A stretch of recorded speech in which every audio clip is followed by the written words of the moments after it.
नमस्कार, मेरा नाम है शुभम कुमार स्वराज और आप देख रहे हैं निष्कर्ष भारत। अभी मैं मौजूद हूँ राजभवन के बाहर, जहाँ पे आपको बता दूँ कि अभी कुछ देर पहले भाजपा के सारे विधायक राजभवन गए हैं और जहाँ तक विधायकों से बात की गई तो उन्होंने ज़्यादातर सवालों का जवाब तो नहीं दिया, लेकिन जब उनसे पूछा गया कि मुख्यमंत्री कौन होंगे तो अधिकतर का कहना था कि मुख्यमंत्री नीतीश कुमार के अलावा और कौन हो सकता है।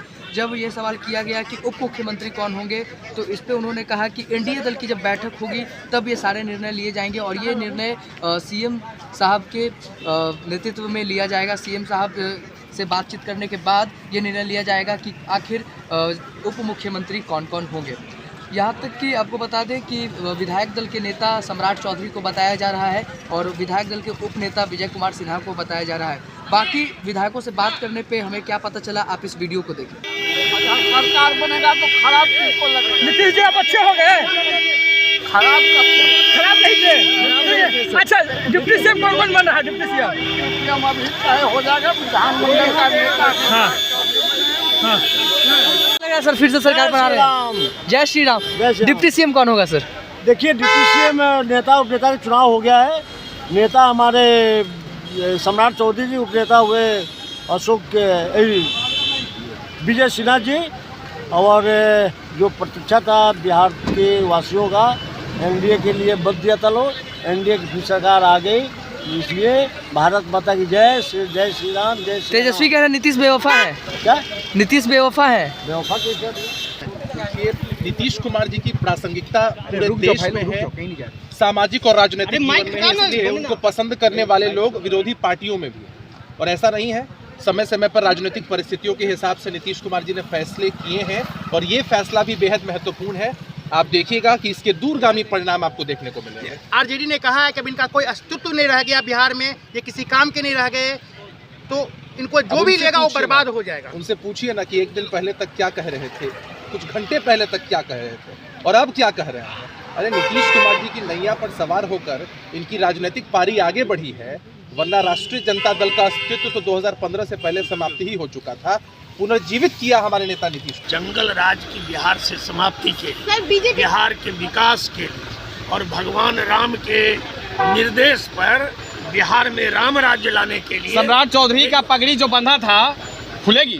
अरे जब हमने कहा कि राम राज्य लाने के लिए और भगवान राम की इच्छा है, बिहार वासियों की इच्छा है, बिहार में भी राम सर वो नहीं, सम्राट चौधरी इसलिए करके हमारे सम्राट चौधरी जी जो हैं उनके नेतृत्व में जो बिहार केंद्र के नेतृत्व पर आगे बढ़ रहा था, आज बिहार में रामराज लाने के लिए और लालू प्रसाद और तेजस्वी जी ने जो पुनः जंगल राज लाया, वो जंगल राज से बिहार को मुक्त करने के लिए और बिहार में विकास लाने के लिए आज ये गठबंधन हुआ है।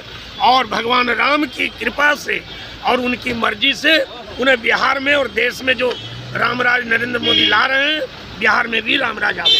सर नीतीश कुमार तो मिलना नहीं चाहते थे बीजेपी से, तो मिलके कैसा लग रहा है? मिल ही रहे हैं ना, क्यों मिल ही रहे हैं ना। पहले तो सारे दरवाजे बंद थे सर।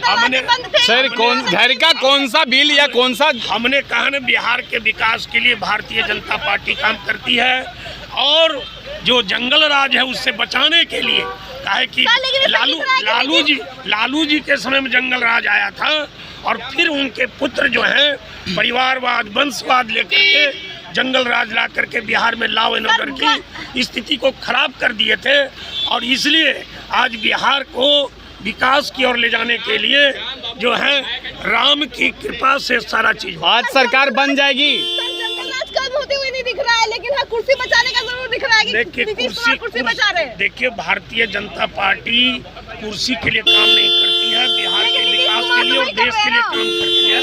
इसलिए हम मिलजुल करके बिहार का विकास करेंगे और बिहार से जंगल राज को समाप्त। चलिए ठीक है। इतना पलटी मार रहे हैं तो क्या पलटते ही हो? ये भी तो हो सकता है कि बीजेपी से फिर पलट जाए वो। स्पष्ट है कि बिहार में भी रामराज लाना है, बिहार की जनता का विकास करना है और दीनदयाल उपाध्याय और श्यामा प्रसाद मुखर्जी के सपने को जो प्रधानमंत्री नरेंद्र भाई मोदी सच करने में लगे हैं, देश के और बिहार के किसान, युवा, गरीब और महिलाओं के सम्मान के लिए इस सरकार की बहुत जरूरत थी और जो जंगल राज है मुख्य रूप से उसे समाप्त करना है। सीतारामन जी सबको जरूरत है ऐसा बोले हैं। अमित शाह सीतारामन जी बोले हैं कि हमारी सबकी जरूरत है, उसमें क्या बोलेंगे?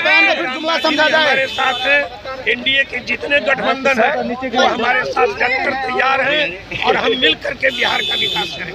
अमित शाह अभी तक क्या क्या फैसला हुआ है? अभी तक क्या क्या फैसला? सम्राट जी के पगड़ी का क्या होगा मैम? आपको कहा कि एनडीए की बैठक होने जा रही है। एनडीए की बैठक के बाद जो भी निर्णय लिया जाएगा सभी मीडिया के द्वारा। क्या शपथ ग्रहण को लेकर कुछ तय हुआ है, आज या कल कब होगा? एनडीए की बैठक अभी कुछ देर में शुरू होने जा रही है। निश्चित रूप से जो भी निर्णय लिया जाता है बैठक में वो सभी मीडिया के द्वारा। डिप्टी सीएम की तरफ से किसका चेहरा आगे किया गया? एनडीए की बैठक अभी थोड़ी देर में होने जा रही है। निश्चित रूप से हमारे विजय सिन्हा, क्या विजय सिन्हा को डिप्टी सीएम की बातें आई है? निश्चित रूप से हमारे सम्राट चौधरी जी हैं और उप नेता हमारे विजय चौधरी। अखबार ही आप ही लोग कह रहे हैं कि आने वाले हैं, तो सीएम कौन बन रहे हैं? अब सीएम क्या और डिप्टी सीएम? नीतीश बाबू के यहाँ जा रहे हैं। अभी इतना ही अभी क्लियर नहीं हुआ? सूचना की केवल इतना ही है कि सम्राट चौधरी नेता हैं बीजेपी के और उप नेता है विजय सिन्हा, इसके अलावा कोई चलिए ठीक है। बाकी मंत्री मंडल अभी बताया नहीं है। अभी कहाँ कुछ, अभी तो जा रहे हैं, तय होगा निर्णय होगा। कुछ लोग बोल रहा है कि सम्राट चौधरी और विजय सिन्हा अभी निर्णय वो माननीय मुख्यमंत्री जी का निर्णय होगा।